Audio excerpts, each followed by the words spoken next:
ಎಲ್ರಿಗೂ ನಮಸ್ಕಾರ, welcome back to my YouTube channel. Hi guys, Varamahalakshmi ಹಬ್ಬದ ಶುಭಾಶಯಗಳು. ನಮ್ಮಮ್ಮ ಬೆಳಗ್ಗೆ ಬೇಗ ಎದ್ದು ಸ್ಯಾರಿನ ದೇವ್ರ ಗುಡ್ಸೋಕ್ಕೆ ರೆಡಿ ಮಾಡ್ಕೋತಾ ಇದ್ದಾರೆ ಗೈಸ್. ಹಾಗೆ ಇಲ್ಲಿ ಅರ್ಶಿನ ಕುಂಕುಮ ತಟ್ಟೆ ಕೂಡ ರೆಡಿ ಮಾಡಿದ್ದಾರೆ. ಎಷ್ಟು ಚಂದ ರೆಡಿ ಮಾಡಿದ್ದಾರೆ ಅಲ್ವಾ ಗೈಸ್. ಅದಾದಮೇಲೆ ಸ್ಯಾರಿನೆಲ್ಲ ಉಡಿಸಿ ರೆಡಿ ಮಾಡಿದ್ದಾರೆ ಗೈಸ್ ದೇವರಿಗೆ. ನಮ್ಮಮ್ಮಗೆ ಸ್ಯಾರಿನ ಉಡಿಸ್ಬೇಕಾದ್ರೆ ಡಿಸ್ಟರ್ಬ್ ಮಾಡಬಾರ್ದು ಗೈಸ್. ಡಿಸ್ಟರ್ಬ್ ಮಾಡಿದ್ರೆ ಸಿಕ್ಕಾಪಟ್ಟೆ ಕೋಪ ಬಂದ್ಬಿಡುತ್ತೆ. ಅದಕ್ಕೆ ನಾನು ಎಲ್ಲ ಆದಮೇಲೆ ಪೇಷನ್ಸ್ಫುಲ್ಲಾಗಿ ವ್ಲಾಗ್ ತೆಕ್ಕೊಳ್ಳೋಣ ಅಂದ್ಬಿಟ್ಟು ಎಲ್ಲ ಆದಮೇಲೆ ತೆಗಿತಾ ಇದ್ದೀನಿ ಗೈಸ್. ಈ ಥರ ಸ್ಯಾರಿ ಉಡಿಸಿದ್ದಾರೆ ನಮ್ಮಮ್ಮ ದೇವರಿಗೆ. ನಿಮಗೂ ಈ ಥರ ಉಡ್ಸೋದು ಹೇಗೆ ಅಂತ ತಿಳಿಸ್ಕೊಡ್ಬೇಕಂದ್ರೆ ಕಮೆಂಟ್ ಮಾಡಿ ತಿಳಿಸಿ ಗೈಸ್. ಡಬಲ್ ಸ್ಟೆಪ್ಪಲ್ಲಿ ಸಕ್ಕತ್ತಾಗಿ ನೆರಿಗೆ ಹಾಕಿ ವಿತೌಟ್ ಯೂಸಿಂಗ್ ಸ್ಟ್ರೈಟ್ನರ್ ಏನೂ ಯೂಸ್ ಮಾಡಿಲ್ಲ ಗೈಸ್. ನಮ್ಮಮ್ಮ ಹಾಗೆ ಮಾಡಿರೋದು. ಮತ್ತು ಹಿಂದ್ಗಡೆ ಲಕ್ಷ್ಮಿ ಫೋಟೋನು ಇಟ್ಟಿದ್ದೀವಿ ಗೈಸ್. ಈಗ ಸದ್ಯಕ್ಕೆ ಹಿಂಗೆ ರೆಡಿ ಮಾಡಿದ್ದಾರೆ ಗೈಸ್ ನಮ್ಮಮ್ಮ ದೇವ್ರನ್ನ. ಪೂಜೆ ಟೈಮಲ್ಲಿ ಸಕ್ಕತ್ತಾಗಿ ಅಲಂಕಾರ ಮಾಡಿ ಹೂವೆಲ್ಲ ಹಾಕಿ ರೆಡಿ ಮಾಡೋಣ ಗೈಸ್, ಬನ್ನಿ. ನೋಡಿ ಗೈಸ್, ಬಾಳೆಕಂದೆಲ್ಲ ಕಟ್ಟಿ ರೆಡಿ ಮಾಡಿಕೊಂಡು ಅದಾದಮೇಲೆ ಹಾರ ಇನ್ನೂ ಎಷ್ಟು ಫ್ರೆಶ್ ಆಗಿದೆ ಅಂತ ತೋರಿಸ್ತಿದ್ದಾರೆ ಗೈಸ್. ಅದಾದಮೇಲೆ ಎಲ್ಲ ರೆಡಿ ಮಾಡ್ಕೊಂಡಿದ್ದಾರೆ. ಕನಕಾಂಬ್ರ ಮಾತ್ರ ಹೆವಿ ಕಾಸ್ಟ್ಲಿ ಇತ್ತು ಗೈಸ್. ನಾವು ಹಬ್ಬದ ದಿವಸನೇ ತೊಗೊಂಡು ಬಂದ್ರಿ, ಸೊ ಸಿಕ್ಕಾಪಟ್ಟೆ ಕಾಸ್ಟ್ಲಿ ಇತ್ತು. ಅದಾದಮೇಲೆ ಹಣ್ಣು ಹಂಪಲು ಎಲ್ಲ ಟ್ರೇಗಿಟ್ಟು ರೆಡಿ ಮಾಡಿದಿರಿ. ದೀಪಕ್ಕೆ ಬತ್ತಿ ಎಲ್ಲ ಒಸ್ತಿಟ್ಟು ಆಮೇಲೆ ನಮ್ಮಮ್ಮ ಪೂಜೆ ಶುರು ಮಾಡಿಕೊಂಡೇ ಬಿಟ್ಟರು ಗೈಸ್.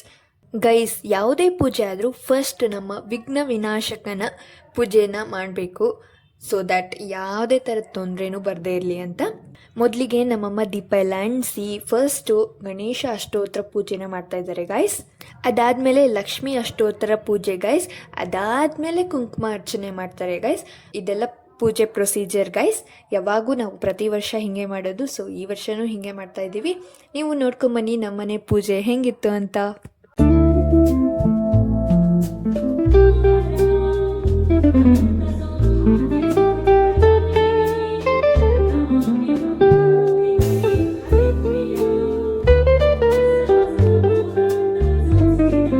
ನೋಡಿ ಗೈಸ್, ದೇವರಿಗೆ ಮಂಗಳಾರತಿ ಮಾಡ್ತಾ ಇದ್ದಾರೆ ನಮ್ಮಮ್ಮ. ನೀವು ಬೇಡ್ಕೊಳ್ಳಿ, ಎಲ್ರಿಗೂ ಒಳ್ಳೇದಾಗಲಿ. ನಾನು ಬೇಡ್ಕೊಂಡಿದ್ದೀನಿ ಎಲ್ರಿಗೂ ಒಳ್ಳೇದಾಗಲಿ ಅಂತ. ನಿಮ್ಮ ಆಸೆ ಆಕಾಂಕ್ಷೆಗಳನ್ನ ದೇವ್ರ ಹತ್ರ ಕೇಳ್ಕೊಳ್ಳಿ ಅಂತ ಹೇಳ್ತಾ ಮಂಗಳಾರತಿ ಆಶೀರ್ವಾದ ತಗೊಳ್ಳಿ. ಮತ್ತು ಗೈಸ್, ಯಾರಾದರೂ ನನಗೆ ಫೇವ್ರೆಟ್ ಫೆಸ್ಟಿವಲ್ ಯಾವುದು ಅಂತ ಕೇಳಿದರೆ ನಾನು ವರಮಹಾಲಕ್ಷ್ಮಿ ಹಬ್ಬನೇ ಹೇಳೋದು ಗೈಸ್. ಯಾಕಂದರೆ ನಮ್ಮ ಮನೇಲಿ ಅವತ್ತಿಂದನೂ ಸಕ್ಕತ್ತಾಗಿ ವರ್ಷನೂ ಮಾಡ್ಕೊಂಡು ಬಂದಿರೋ ಹಬ್ಬ ಅಂದರೆ ವರಮಹಾಲಕ್ಷ್ಮಿ ಹಬ್ಬ. ನೋ ನಜರ್ ಗೈಸ್. ಸೊ ಗೈಸ್, ಫೈನಲಿ ಪೂಜೆ ಮುಗಿದ್ಮೇಲೆ ಏನು ಕೆಲಸ ಇಲ್ಲಿ? ಅಡುಗೆ ಕೆಲಸ ಗೈಸ್. ಅಡುಗೆಯಲ್ಲಿ ನಮ್ಮಮ್ಮ ಒಬ್ಬಟ್ಟು, ಚಿತ್ರಾನ್ನ, ಅನ್ನ, ಹಾಗೆ ಒಬ್ಬಟ್ಟಿನ ಸಾಂಬಾರ್, ಅದಾದಮೇಲೆ ಕ್ಯಾರೆಟ್ ಮತ್ತು ಹುಳ್ಳಿಕಾಯಿ ಮಿಕ್ಸ್ ಪಲ್ಯ ಮಾಡಿದರು ಗೈಸ್. ಸಕ್ಕತ್ತಾಗಿತ್ತು. ಒಬ್ಬಟ್ಟು ಮಾತ್ರ ಈ ಸಲ ನೆಕ್ಸ್ಟ್ ಲೆವೆಲಿಗೆ ಬಂದಿತ್ತು ಗೈಸ್. ಮತ್ತು ಗೈಸ್, ಒಬ್ಬಟ್ಟು ತಿನ್ನೋದೊಂದು ಮಜಾ ಆದರೆ ಹೂರ್ಣ ತಿನ್ನೋದು ಇನ್ನೊಂದು ನೆಕ್ಸ್ಟ್ ಲೆವೆಲ್ ಮಜಾ ಗೈಸ್. ಯಾರೆಲ್ಲ ನಿಮ್ಮಮ್ಮ ಹತ್ರ ಬೈಸ್ಕೊಂಡು ಹೂರ್ಣನ ಬರೀ ಹೂರ್ಣ ತಿಂತೀರಾ ಕಮೆಂಟ್ ಮಾಡಿ ತಿಳಿಸಿ. ಸೊ ಗೈಸ್, ಈವ್ನಿಂಗ್ ಆದಮೇಲೆ ನಮ್ಮ ಗೆಸ್ಟ್, ರಿಲೇಟಿವ್ಸು, ನೈಬರ್ಸು ಎಲ್ಲರೂ ಬಂದು ಕುಂಕುಮ ತೊಗೊಂಡೋದ್ರು ಗೈಸ್. ಸಖತ್ ಖುಷಿ ಆಯಿತು. ನಮ್ಮಮ್ಮ ಕುಂಕುಮ ಕೊಟ್ಟು ಎಲ್ಲರನ್ನೂ ಕಳಿಸ್ಕೊಟ್ರು. ಇದಾಗಿತ್ತು ನಮ್ಮ ಮನೆ ವರಮಹಾಲಕ್ಷ್ಮಿ ಹಬ್ಬದ ವ್ಲಾಗ್. ಇಷ್ಟ ಆಗಿದ್ದಲ್ಲಿ like, share, comment and subscribe ಮಾಡ್ಕೊಳ್ಳಿ ಗೈಸ್. ಸಬ್ಸ್ಕ್ರೈಬ್ ಮಾಡ್ಕೊಳ್ಳೋದನ್ನ ಮರಿಬೇಡಿ. Thank you.